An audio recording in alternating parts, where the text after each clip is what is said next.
So this season, we said we are going to talk about AI the way we talk about everything on this podcast. Substance with skepticism where it's earned, and without pretending we have figured it all out. Because let's face it, nobody has. So 8 episodes later, I want to keep that promise with an honest account of what we learned, you and I, Libby, what surprised us, what confirmed what we suspected, and what we're still sort of sitting with.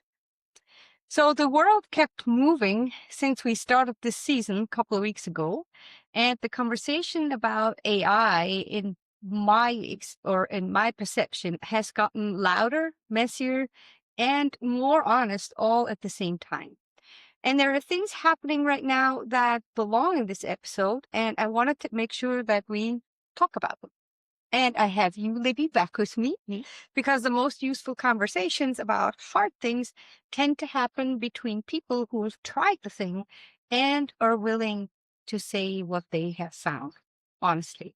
So, welcome back to Omnia Mea Compass. I'm Susan Platt, and this is episode 8 of season 3, Build Smart with AI.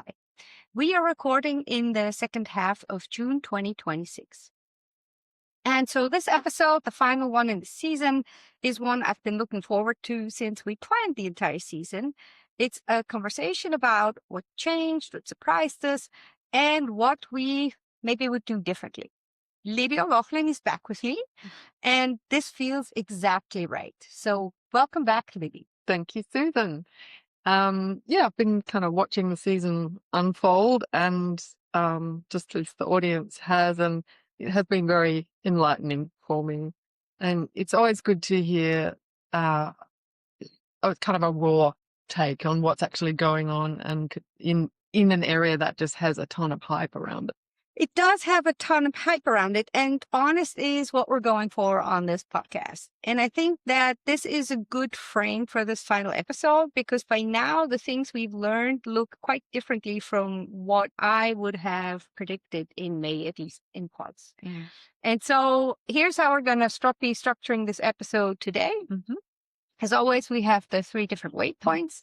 In waypoint 1, we are looking back. What held up across the season, what shifted, and the through line I did not plan, but that showed up in every single episode. Yeah, love that one.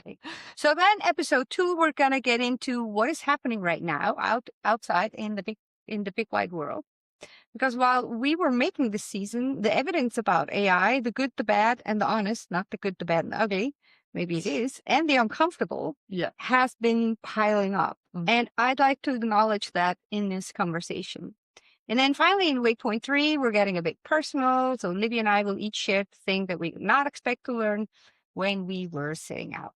So the things that have arrived sideways, so to speak. All right? Go for it. Let's go. Waypoint 1, what held up and what shifted. So the plan and the journey, as we all know, are rarely the same thing. The gap between them is usually where the learning happens. And when I designed this season, I had a clear structure in mind, like 8 episodes, universal AI topics, a consistent thread of intentionality, what it means to use these tools on your own terms and in service of something that matters. And I'd say this structure holds up. But what I did not predict was how consistently every episode kept pulling back to the same fundamental question. And that question was not what tools should I use or how do you write a good prompt, but who are you underneath? Who are you underneath the tool? And what do you bring that no tool can generate for you? And why does clarity on that matter more than anything else that you could learn from AI? Yeah, that's the human in the loop, as you call it, right? That's the human in the loop concept, yes. And that's what in episode 1, that was called AI as your ally. I had introduced that phrase, human in the loop, because I really thought that it was a useful frame. And it turned out to be the frame. Yeah. Everything else in the season circles back to it. And so the generation trap that I talked about in episode 3 is what happens when you fall out of that loop. And the irreplaceability question in episode 5 is about understanding what you bring that is genuinely yours. And the voice question we discussed together in episode 6 is about what happens when you let AI speak for you. And in episode 7, the risks episode is about what happens when you step out of the loop entirely by accident or design. And I didn't plan that through line, so that it emerged by itself. And I think that is significant. Yes. Yes. And I guess what strikes me from our discussion over the weeks is that, like, in the business context, it's not really a siloed AI question about how to harness it or get clever with it. It's kind of a deeper question for founders in general, that who am I building for? Why does it matter? And AI actually makes it a bit more urgent because the cost of actually not having a clear answer there it's gone up. Yeah.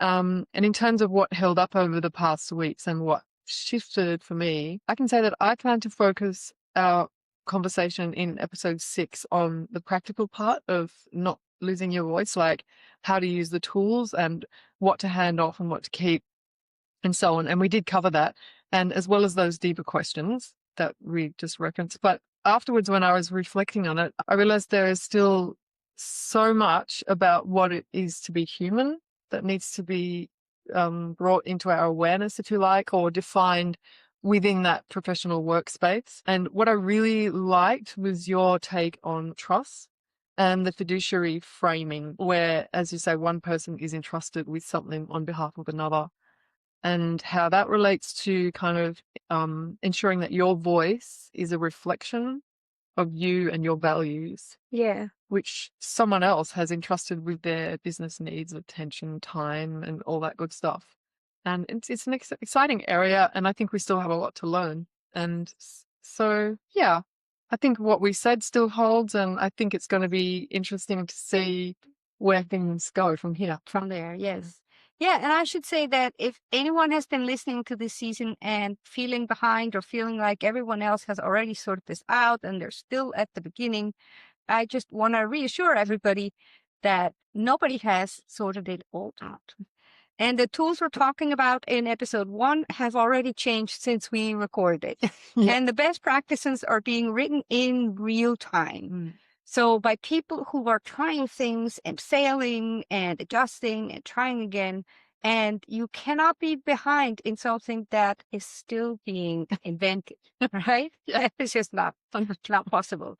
So, but what you can do is stay curious and make intentional choices and pay attention to what the technology is asking you to give up, right?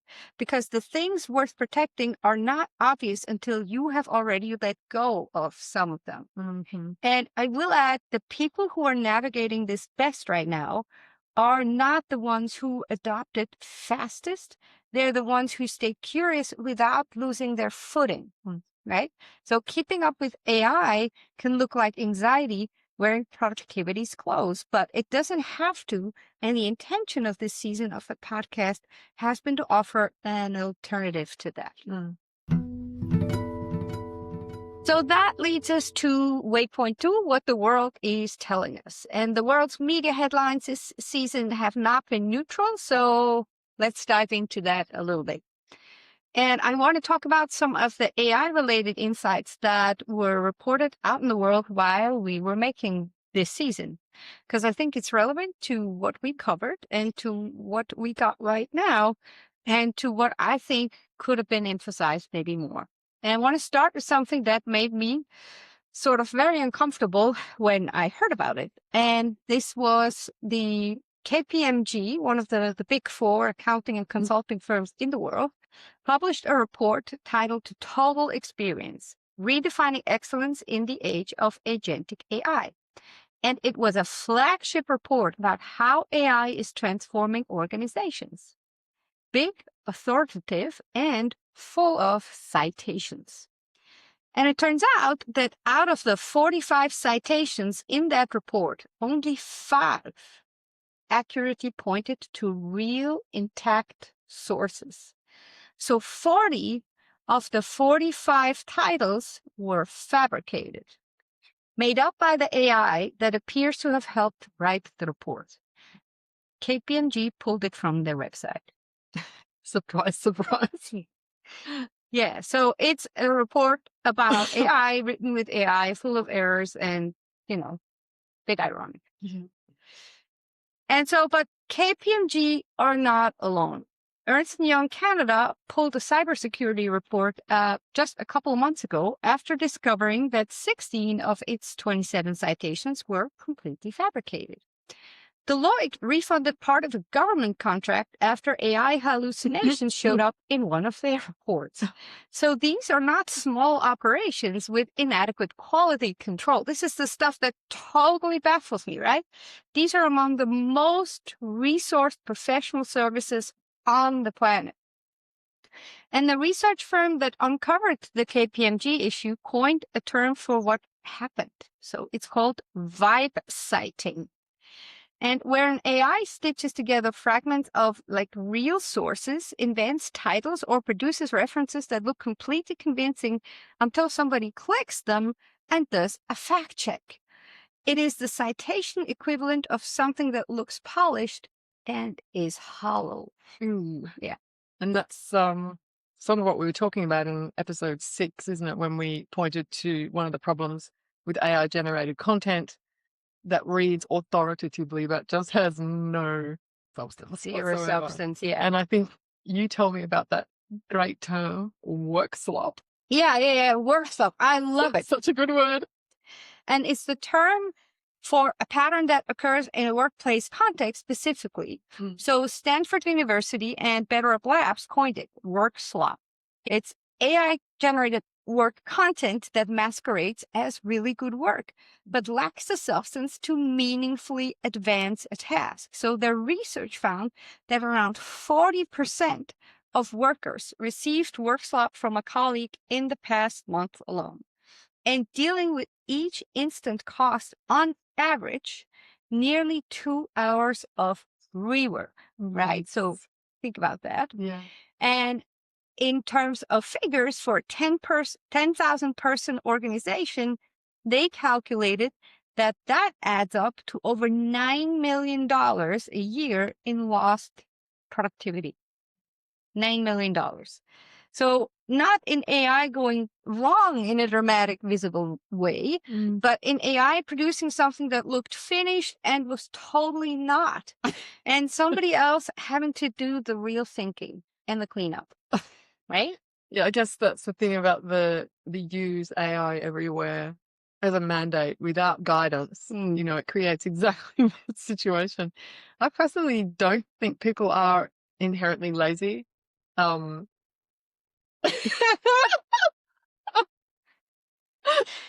But I do think that without clear expectations and human judgment and education actually in the loop, the default becomes generate something that looks complete. Yeah, that's a good shortcut, whether or not it is.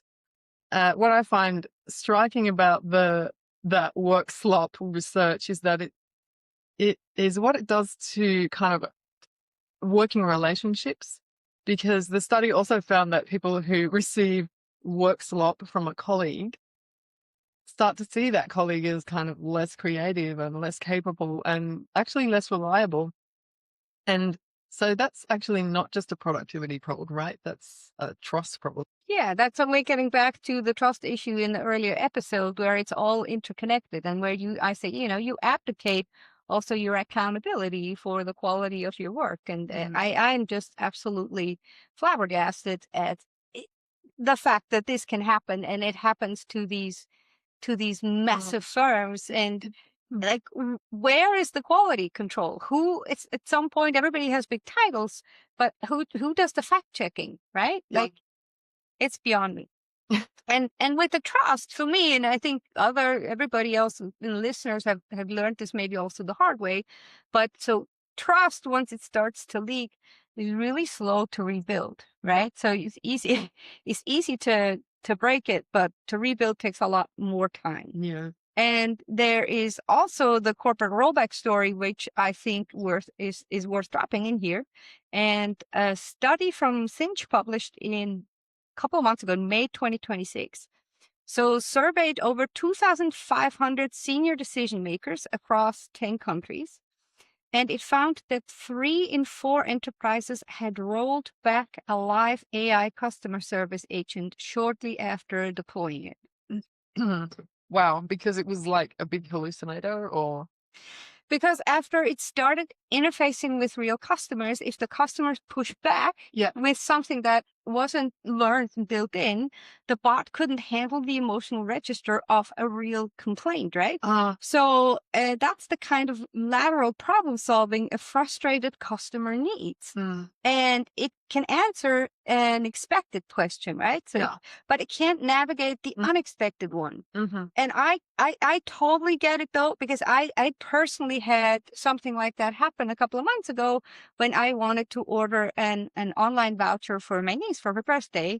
And I did that, but then the download didn't work, right? And I kept trying to, there was a chat bot there and I needed to have it that day. And the chat bot kept reproducing and generating the same thing, just in a slightly different package, but there was no real customer support. And I ended up then few days later getting a refund that I went and bought from the competition. Yeah. But so there's a part that I find really interesting in that story, and the rollback of taking back the AI customer service agents. So the rollback rate was highest, 81%, among the organizations with the most mature AI governance framework. So the companies that had built the most thorough oversights and the clearest accountability structures and the most rigorous audit processes, they're the ones pulling back the most. So because they were the ones paying close attention to see what was happening. And that's, I think, really important, that governance does not prevent you from trying things. And it gives you the visibility to course correct when something is clearly not working. And that, in my opinion, is not failure. That's exactly how responsible deployment goes. Okay. So attention reveals things. And again, this is not a reason to not use AI. And the same survey found that 98% of those organizations still plan to grow their AI investment. And they are not abandoning the technology. They are just being honest about which parts of it are ready and which parts need more time and more human oversight before they go anywhere near something that truly matters. And I think that is the model, not all in with no guardrails and not rejecting it completely, but having a clear-eyed deployment with a real human judgment at the gate. And there is also a piece of good news I want to include here, because this is not a doom episode.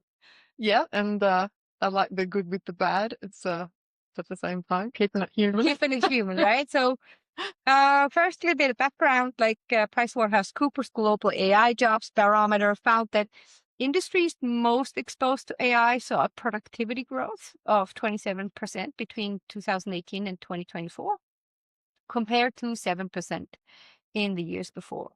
And revenue growth in AI-exposed industry has nearly quadrupled since 2022.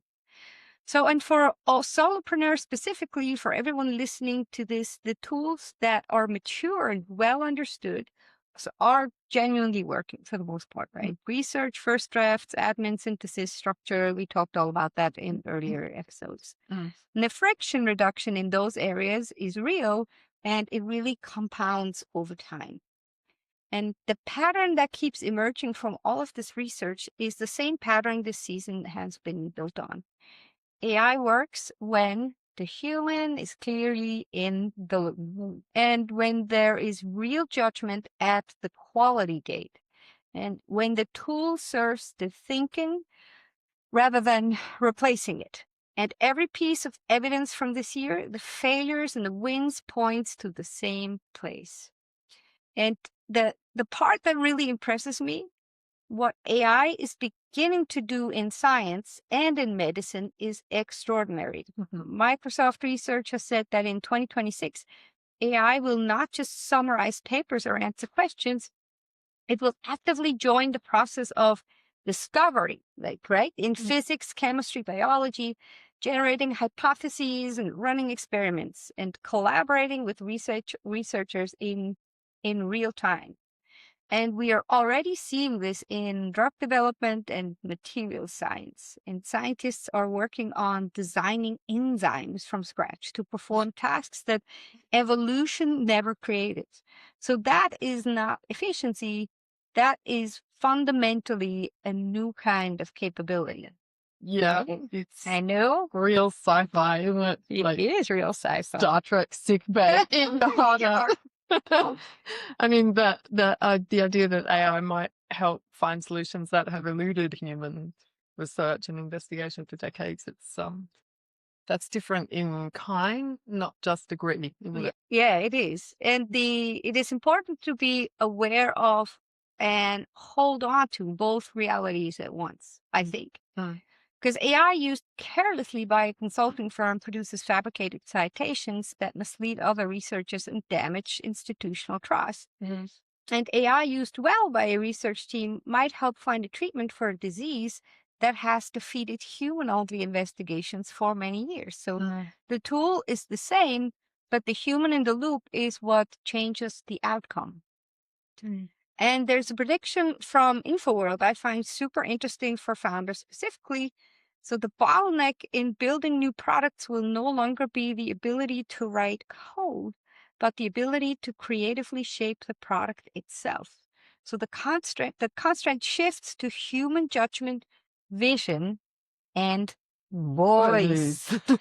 And I think the scarcest resource in an AI abundant world is not technical skill. It really isn't. It's the quality of our thinking and the clarity of our judgment and our ability to know what is worth building, and which is what the entire season has been all about. Yeah, I think that definitely is the core of it. Everything that we've talked about this season, knowing who you are, maintaining or nurturing your voice, staying in the loop, those are actually not soft skills. They're competitive advantages these days, I would say. They are competitive advantages. Waypoint 3, what we did not expect to learn. And the most useful learnings are almost always the ones that you did not plan to have.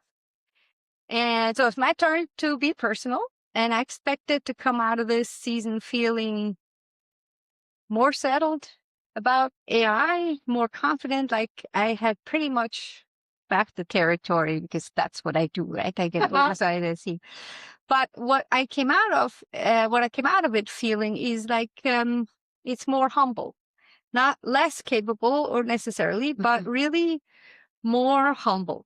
There is something about spending 8 weeks looking closely at a technology that reshapes faster than you can study it, that produces a kind of productivity uncertainty, I want to say. And you become very comfortable saying, I really don't know yet. I really, and that's something in, I think, a professional environment that's sort of hard to admit, but it's the way it is. You become very comfortable saying, I don't know yet, and much less comfortable with anyone who claims that they do. Yeah, for sure. And the thing that I did not expect to learn is that uncertainty is not a problem to solve. It's a condition to navigate. And navigation, on the other hand, is a skill. And the compass rose we use as the Kamehameha symbol exists precisely because the landscape shifts, but the north stays constant. And your values are the north, and the AI landscape is the terrain. And you do not wait for the terrain to stabilize before you start moving. You learn to read it while you walk. Yeah.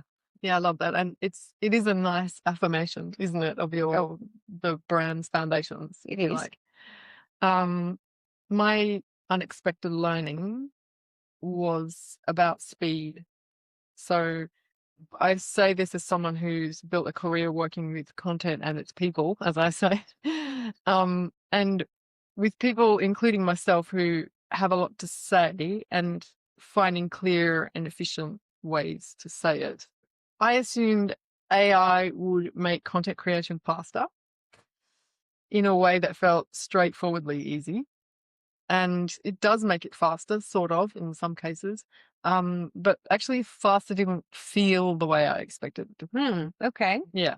So what I noticed was that the speed created a kind of pressure that I hadn't anticipated. Sort of, it's a bit of an unsafe feeling. Okay. And actually, that made me think of your comment about governance, Mm-hmm. good governance in corporations, and I think safety is related to that too for people who are working in corporations, because you can produce something in 10 minutes that used to take an hour, and you start wondering whether you're sweating enough or whether you should be producing more drafts, or whether the 10-minute version is really as good as the hour version used to be. And the answer, by the way, is not always. Sometimes it is better, but speed does not automatically produce quality. That's my Indeed, yeah. And the pressure that adopting a new kind of speedier process creates can work against you as you attempt to get a handle on the new process, but also because it's often the slower thoughtfulness and deep processing that produces quality, I think, and new ideas in the first place. Mm-hmm. And so I would say that my unexpected learning is slow down to AI. Woo! Treat the time it saves you not as a time to kind of race ahead and produce more, the next thing, but use that time to think better. Yes. I like that. I think that's one of the most useful things during the entire season. I really like that. Slow down into AI. I mean it. And it connects to something that the Workslop research found too, that the problem is not the tools, it is the mandate to use them everywhere without clear thinking about when and why. And the organizations getting the best outcomes from AI are the ones that set thoughtful limits, and we talked about earlier, and define specific use cases and reinforce human judgment at every step. And not the ones using the most AI, but the ones, again, using it most intentionally. I know I use that word a lot. So I had a related unexpected learning. I introduced the concept of the quality gate in, I think it was episode 3, as the moment before you hit publish or send anything AI had touched. And it's that point where you ask, is this me? Does this say what I really believe? And could I defend every sentence in a real conversation? And what I understand now that I did not fully understand then is that the quality gate is not just about catching errors. It is about a maintenance of self, sort of. It's the practice through which you stay clear about who you are and what you stand for in a medium that is very good at producing confident sounding approximations of both. And the KPMG story is an extreme version of what happens when that gate disappears. In a firm producing a report about AI using AI, nobody checking whether the citations were real, and the result going out into the world carrying the firm's credibility. The gate was clearly skipped, and the consequences were significant. And we're going to put the links to because I'm a notorious fact checker. So you're going to find in the show notes the sources that I'm putting this on. But for a solopreneur, so the stakes are different, and the principle is still the same. However, and your audience trusts what comes from you, and the gate is how you honor it. So if you work with AI, fact check the statements it makes. 100%. Yeah. And I could add something from working with a lot of people on their content. The ones that I see struggling most with AI they're not the ones that are kind of confused, and they're asking a lot of questions and really wrangling the ghost in the machine, so to say. But I think it's the ones that adopt fast and find it easy to deploy like the Borg. So resistance is futile. Yeah, they're the ones that make me nervous. Still stuck on Star Trek. Because when something's a bit too easy, then you actually stop noticing what you're doing. And Yes. what you're doing when you create content is actually expressing who you are, in a sense. Yeah, it's not always the deep core of you, but it is an expression of self. And that is not something that you want to stop noticing, I would say. So that friction, that moment of not quite knowing how to start, but knowing what you want to say, that's not inefficiency. And people always go, oh no, writer's block. Oh no, I can't, the blank page. But it's actually that is part of the process for you developing your voice. And again, that's not an argument for not using AI for content, of course. I use it, you use it. Yeah. It's more of an invitation to kind of keep some of the friction in the process deliberately, because not all friction is waste, and without friction there's no growth and no story, as we say. So that was something that became clearer to me over the course of the series, I would say. Okay. All right. Well, thank you for all that. I think one of the things you mentioned, it touches on to one of the topics that is a very close to my heart, and I know keep rambling on a lot, is common sense, right? I mean, also use it with some good common sense, and fact checking should always be something that people do. It just don't just blindly believe something. There are so many alleged experts out there today in masters, and everybody has a master class where you used to have to really, put in months and years and of repetition and of owning your skill to become a master. And everybody's a master these days, and it's something that irks me, to be honest. And I just say, keep learning, keep growing, use it, but keep thinking and keep using your noggin, as you always say, and develop and own your common sense as you go along. And one of the other issues that you touched on in our last discussion in episode 6 was the environmental question. And when you raised it in our recording about figures from a climate hackathon that you attended in Zurich earlier this year, right? Yeah, Climate Week. And so that one ChatGPT request uses roughly 10 times the electricity of a standard Google search.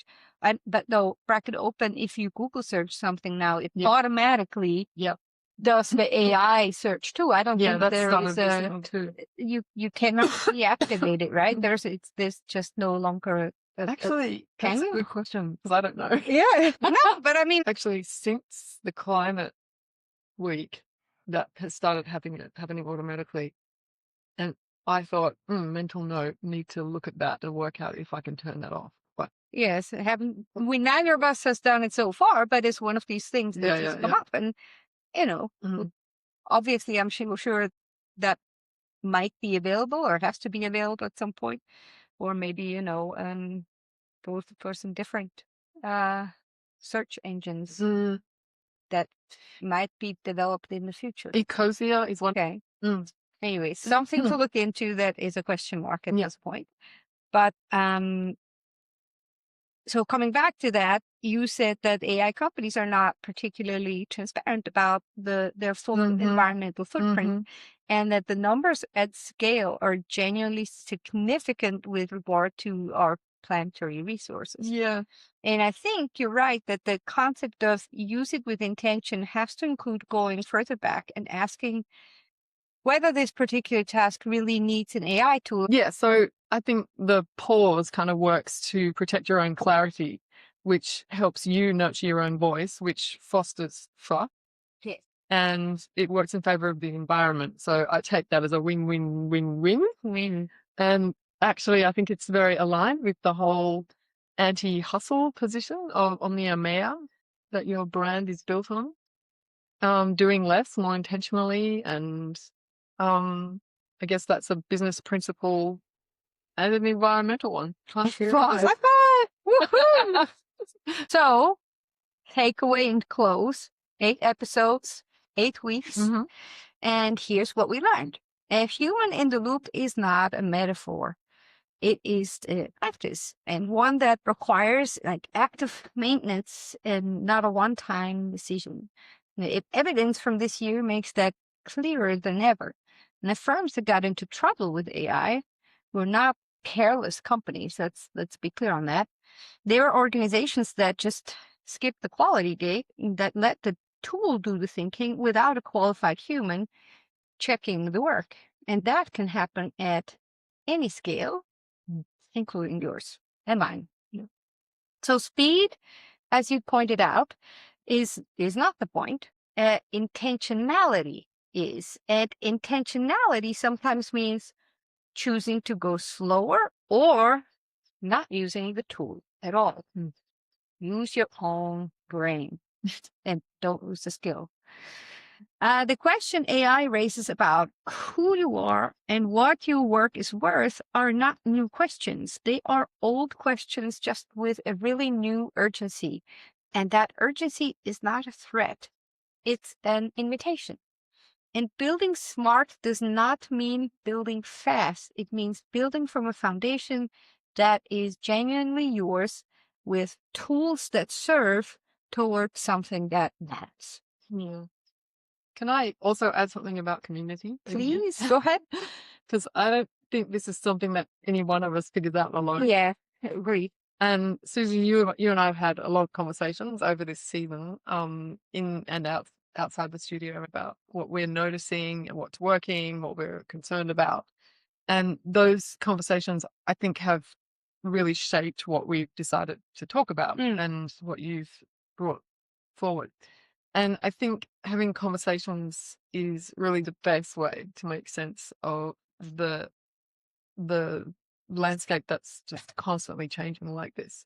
Talking with people who are also eyeballs deep in it and who are also willing to say, yeah, I don't know yet. I don't know either. So my invitation, I guess, to everyone today would be that if you've been working through all this stuff on your own, and that's including working your way through all the Waypoint challenges and the freebie worksheets that Susan has been offering during the course of the series, then just go find one person to kind of think out loud with.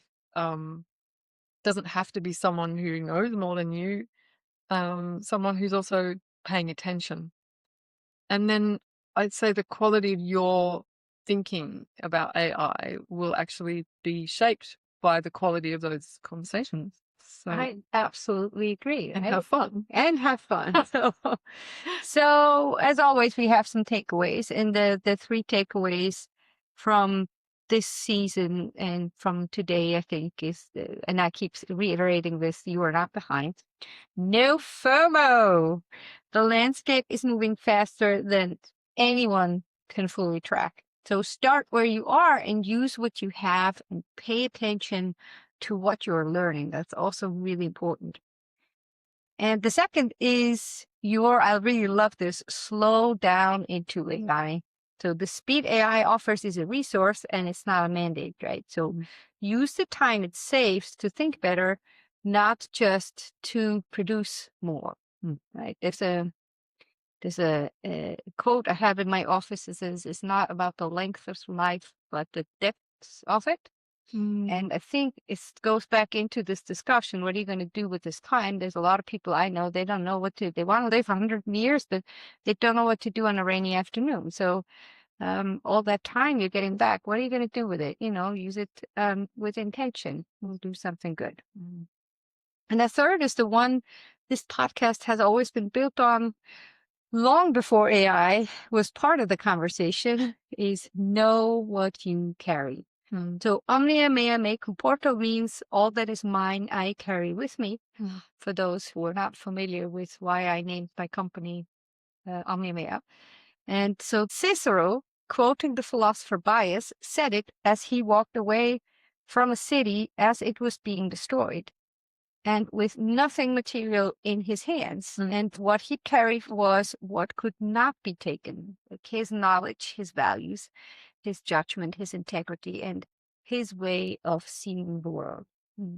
And that is what no AI tool touches: your experience and your character and your particular way of seeing things and the specific combination of things you know and care about and have lived through. So these are not inputs into a prompt. They are what the prompt is in service of. And the technology is truly extraordinary. And the human being using it is more so. Cheers to that. Live long and prosper. Live long and prosper. Sorry. Had to do it, right? All right. So thank you, Libby, for sharing your thoughts on this whole new phase of human existence that we're all going through. And thanks for being with me on the podcast and for making every conversation we've had this season and beyond the studio always sharper. Oh, glad to be here, Susan. And for you, the listener, for building something real, thank you so much for tuning in. And remember that all that is yours, you always carry with you.